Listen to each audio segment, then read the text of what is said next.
Imagine a land where cities rose before many kingdoms were born, where traders crossed seas, philosophers questioned existence, and empires tried to control its wealth. It is a continent-sized story in motion. This is not just the story of kings and battles. It is the story of a civilization that kept changing, yet somehow kept remembering itself. Every age leaves a mark on the next. Our journey begins more than 4,000 years ago, in the cities of the Indus Valley, among the earliest urban civilizations in human history. The river becomes our first guide.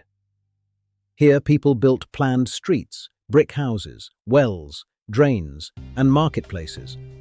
Not a mythic golden city, but a carefully organized urban world. This was civilization built with practical intelligence. They traded, measured, crafted, and recorded symbols we still cannot fully read.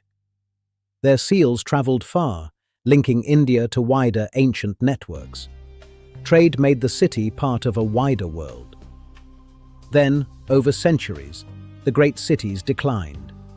Climate shifts, changing rivers, and social transformations scattered people into villages and new regions. Decline here meant transformation, not disappearance.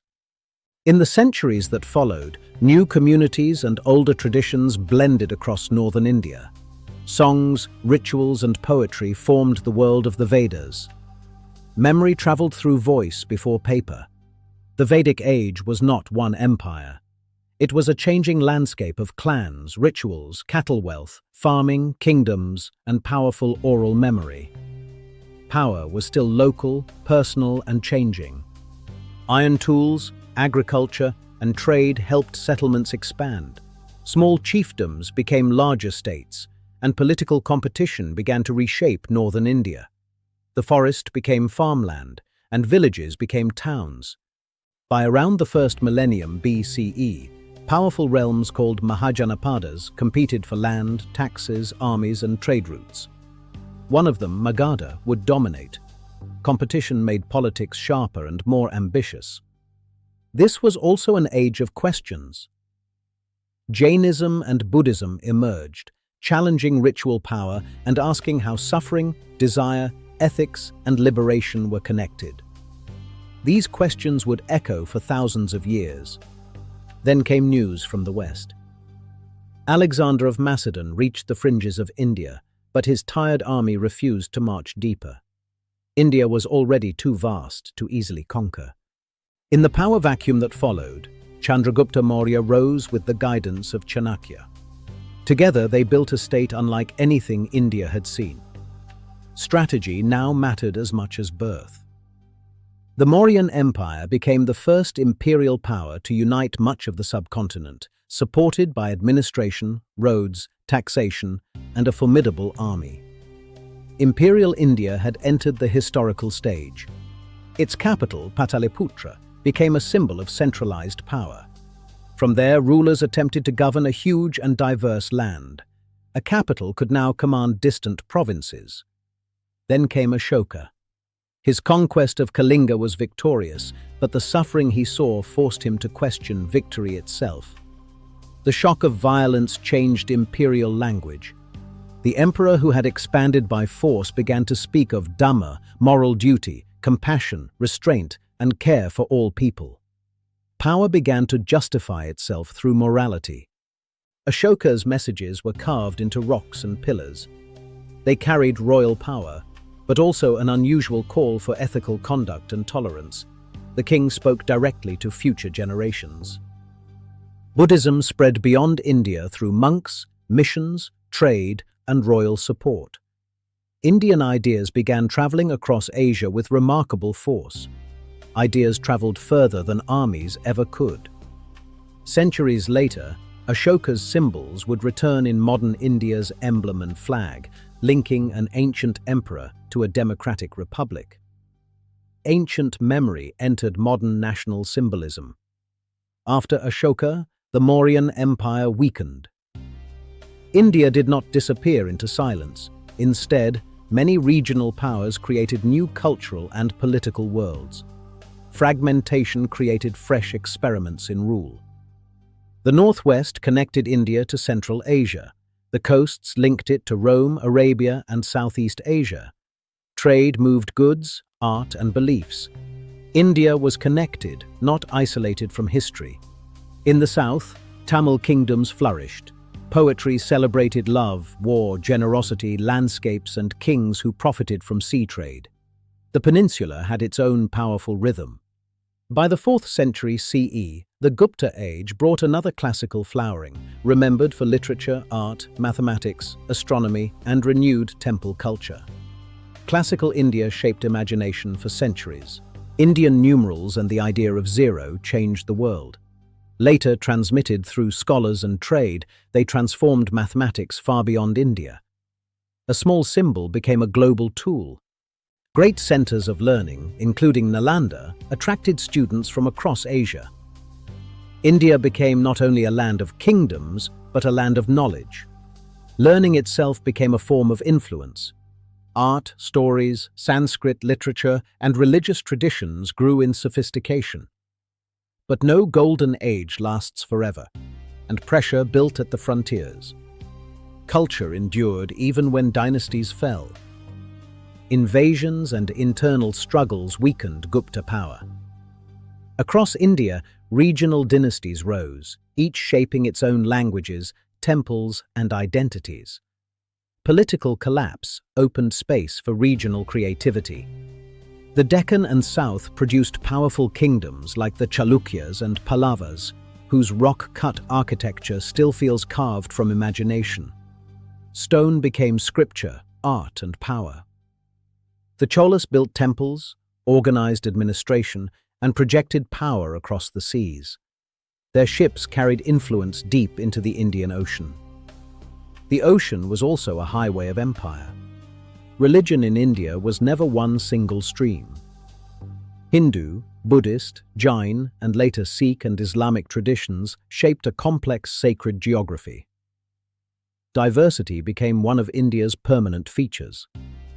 Islam first reached India not only through armies, but through merchants, sailors, and coastal communities connected by trade across the Arabian Sea. Coasts often changed before inland capitals did. From the northwest, raids and conquests intensified. These attacks brought wealth, destruction, political change, and new military pressures on regional rulers. The northwest remained India's historical gateway. In 1206, the Delhi Sultanate emerged, bringing much of northern India under a series of Turkic and Afghan dynasties. Delhi now became a prize worth fighting for. The Sultanate was military, administrative, and cultural. Persian language, new architecture, and new court traditions reshaped northern Indian politics.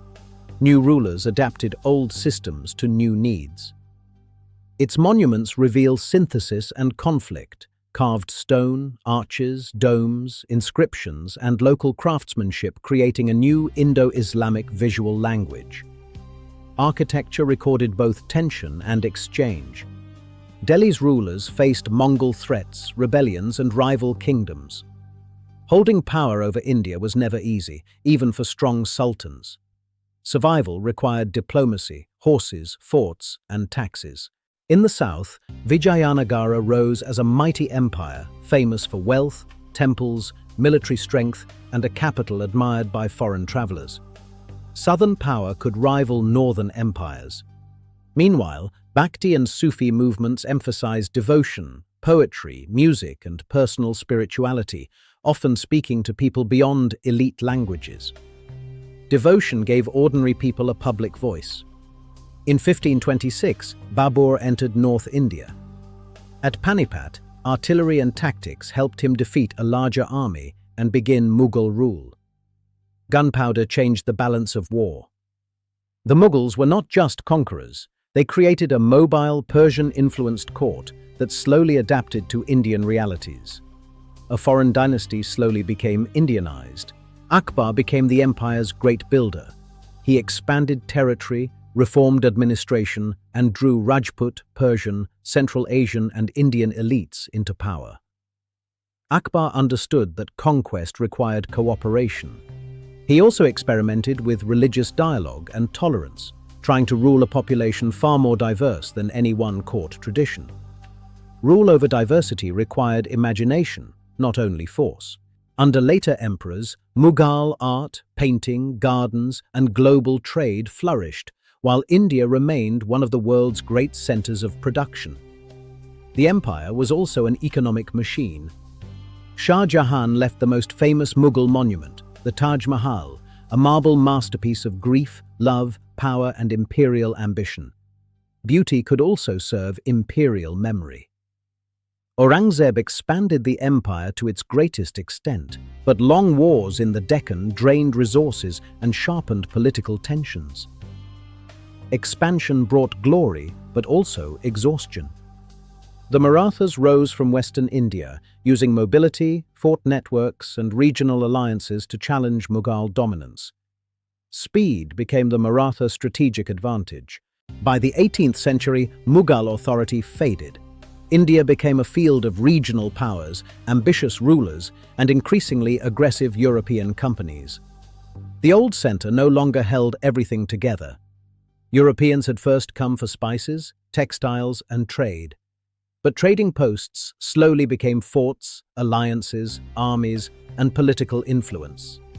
The sea now carried a new kind of threat. The British East India Company was not a normal company. It hired armies, made treaties, collected revenue, and learned to rule.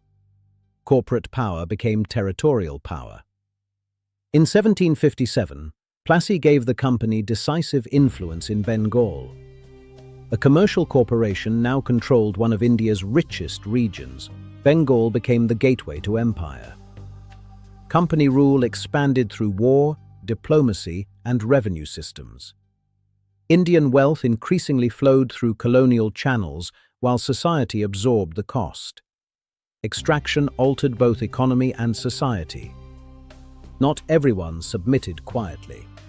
Mysore, the Marathas, Sikhs, and many others fought to preserve power against company expansion. Resistance came from many regions and rulers.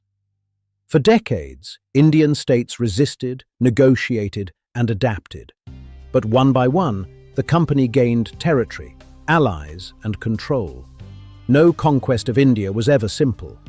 In 1857, soldiers and civilians rose in a massive rebellion. To some, it was a mutiny. To many Indians, an early war of independence. The empire suddenly looked vulnerable. The uprising was fierce but fragmented. After brutal fighting, the British crushed it and ended the rule of the East India Company. The aftermath remade colonial governance. India came under direct British Crown rule. The Raj promised order and reform, but its foundation remained imperial control. The Crown replaced the company's rule. Railways, telegraphs, and canals transformed movement and communication. They also helped the empire extract resources and move troops faster. Technology served modernization and control together. Colonial rule changed land, taxation, industry, and food systems. Modern infrastructure arrived, but exploitation and inequality deepened resentment. The cost of empire became harder to ignore. In 1885, the Indian National Congress was founded. At first, many leaders demanded reform, representation, and fairness within the empire. Politics began with petitions, then widened. But frustration grew. The Swadeshi movement urged Indians to boycott British goods, support local industry, and imagine self-rule more boldly. Economic nationalism became political education. Then Mahatma Gandhi returned from South Africa, bringing methods of satyagraha: truth, non-violence, mass participation, and moral resistance.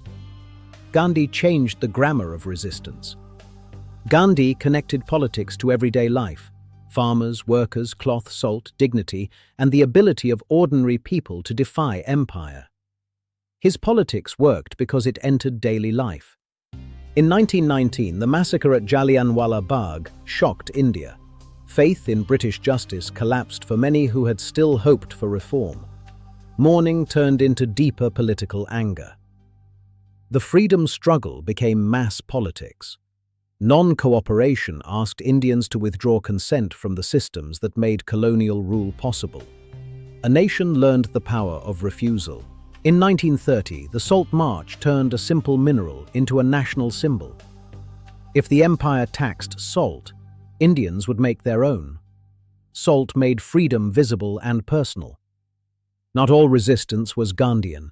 Revolutionaries, socialists, and Subhas Chandra Bose offered different visions of sacrifice, force, and liberation. The struggle contained many paths and voices. World War II changed everything. Britain needed Indian resources and soldiers, while Indian leaders demanded that freedom could not be postponed. War weakened empire and accelerated demands. As independence approached, political negotiations hardened around the demand for Pakistan, fears of minority insecurity, and the future of a divided subcontinent. Freedom now came tied to division.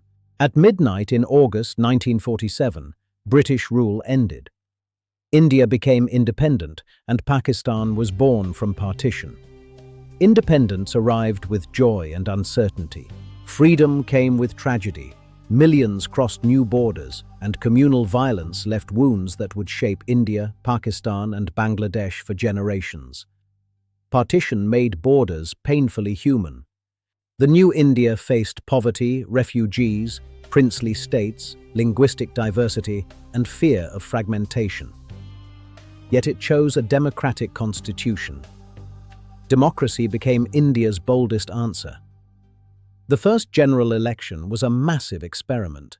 A poor, newly independent country trusted universal adult voting on a scale never seen before. Voting turned citizenship into a national ritual. India's early leaders invested in dams, scientific institutions, public sector industry, education, and a non-aligned foreign policy amid the Cold War. Development became the language of national survival. The Green Revolution increased food production and reduced dependency, though it also created new regional, environmental, and social challenges. Food security became a central national mission. In 1971, war transformed South Asia again, and Bangladesh emerged. India's regional power and responsibilities grew. South Asia's map changed once more. In 1991, economic reforms opened India further to global markets. Growth accelerated, cities expanded, and a new middle class became visible. Reform linked Indian ambition to global markets. India became a technology powerhouse, known for software engineering, startups, pharmaceuticals, services, and a vast young workforce. The digital age gave old aspirations new tools. Its space program showed another side of the Republic: ambitious, frugal, scientific, and capable of reaching the moon while inspiring millions. Science became part of India's national story. From river cities to republic, from empires to elections, from ancient questions to modern dreams, India's history is not finished. It is still being written. The past remains alive inside the future.